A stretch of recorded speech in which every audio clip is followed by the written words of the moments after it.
Godīgi tas nebija. Un vēlēšanu gads. Nu jā, un no manas skatu punkta tieši šis elements to visu lietu, vismaz manās acīs, padara interesantu. Jo, ja nebūtu šis elements, tad es diezgan skeptiski skatītos par biedrības iespējām tur kaut ko panākt, jo tur visdrīzāk jau visa elite sadotos vienkārši rokās, elkoņos saķertos, un tur nekas nebūtu. Ja? Bet, diemžēl, vai pa laimi, reiz 4 gados mums ir vēlēšanas, un tad tur daudz uztraucās par saviem krēsliem parlamentā, tur reitingiem un tā kaut kā. Un tad ir jāmēģina kaut kā saprast, kas ir sabiedriskā doma, un vai nav kaut kas tāds, kur mēs te varētu kaut kā pārāk jau sabiedrību glaudīt pa spalvai. Un tad, ņemot vērā to, ka patiesībā šis ir jautājums, kur es saprotu finansiāli, tas jau ir skāris pilnīgi visus iedzīvotājus. Visas mājasaimniecības, kas izmanto elektrību. Es saprotu, ka jau būtu mums ir kādi, kuri neizmanto elektrību.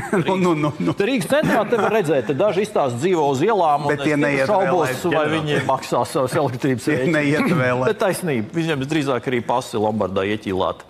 Nu jā, bet šis jautājums tagad skar visus, un tas ir jautājums par naudu. Un tad ir vēlēšanas, un tad, ir redzams, ka maz ticams, ka politiķi šito lietu noignorēs. Es saprotu, ka ir jau kaut kādi signāli, jau pirmās pazīmes, ka daži jau... Jā, politiķi jau saka, jā. Teikuši, un tad, skatīsimies, kas būs un kā būs, jo atkal no citas puses, es neesmu sagatavojis sarakstu ar lietām, bet mēs zinām to, ka solīts makā nekrīt, un ja pirms vēlēšanām politiķi kaut ko ļoti daudz un skaļi sasola, no tā vēl automātiski neizriet, ka pēc vēlēšanām, tur viss tur tieši tā arī notiek. Bet nekad tā nav bijis, ka tas solītais jau ir kritis makā. Saproti, to naudu jau paņēmuši ir, un es zinu, par kādu naudu es cīnos. Piemēram, šajā gadījumā.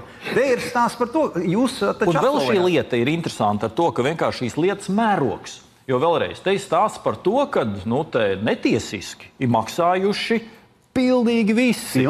Pilnīgi visi. Neiet runa, ka te tagad var kaut kā īpaši sarīdīt vienu grupu pret otru grupu, ka tā teikt, ko tad jūs tiešām ļausiet, ka tie tur kaut ko tur uzvārīsies, iedzīvosies. Nē, te visi ir maksājuši.